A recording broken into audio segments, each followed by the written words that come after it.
Johan, Hanif dan Ray. Mungkin anda kenal nama Johan, Hanif dan Ray lebih daripada anda kenal Mak Jemah. Nah, betul. Tapi kalau jumpa Mak Jemah jangan cakap macam tu bengang dia nanti.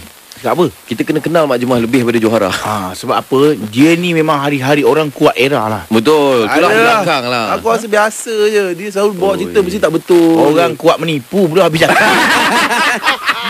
Ya, Mak Jemah yang disayangi itu banyak ceritanya. Semua boleh diubah jadi gosip yang boleh dipersoal. Contohnya produk terbaru dia. Jual kopi katanya sekarang. Kopi apa? Kopi K dah.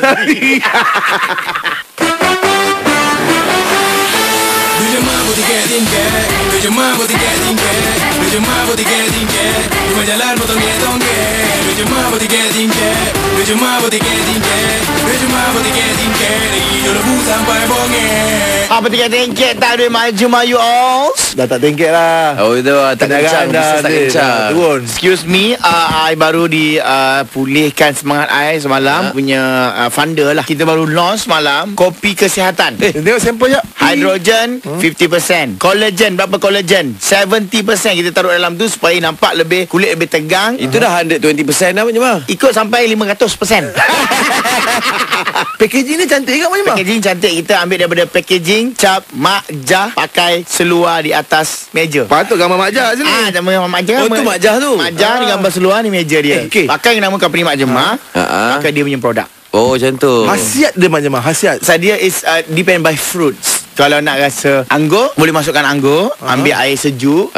Okey, masukkan serbuk tu. Taruh ais 2 ketul. Pecahkan telur 2 biji dalam. Masukkan bawang yang belum masak, bawang putih. Belum masak, masukkan sekali. Taruhlah madu 2 sudu. Masukkan jamu 5 sudu. Baik dah yang beli kopi Mak Jemah ni. Aku buat sendiri. Kalau kita nak jadi stokis, macam mana cara dia? Okey, cara dia senang saja. Kalau you daftar, beli barangan kopi ni baru RM20. Oh, dapat semua ni RM20? Kopi saja. Oh, kopi saja? Kalau you masuk ahli, kopi jadi RM15. Okey, murah lagi lah. Jadi lagi. Nak murah lagi, nak jadi RM10 boleh. Cari kaki bawah 2, makan pair. Okey, bila dah dapat 2 makan pair. Dia sistem piramid lah. Ni bukan MLM, tapi ini lain daripada yang lain. Memang tak ada. Cari 2 orang. Okey, 2 orang tu cari lagi 2 orang. Cari. Penuhkan sebelah kanan 50 orang, sebelah kiri 50 orang. Bulan-bulan makan duit, dek.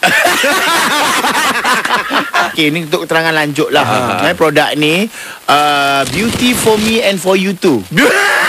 Lama web ke apa? Tak, ini nama produk ni. So dia punya pencetus dia Mak Jemah Corporation. Korang ni macam tak faham lah Mak Jemah. Website dia. Okey, website www.kakjah pakai seluar atas meja .com/Mak Jah terjatuh .com tu sensor lah. Terus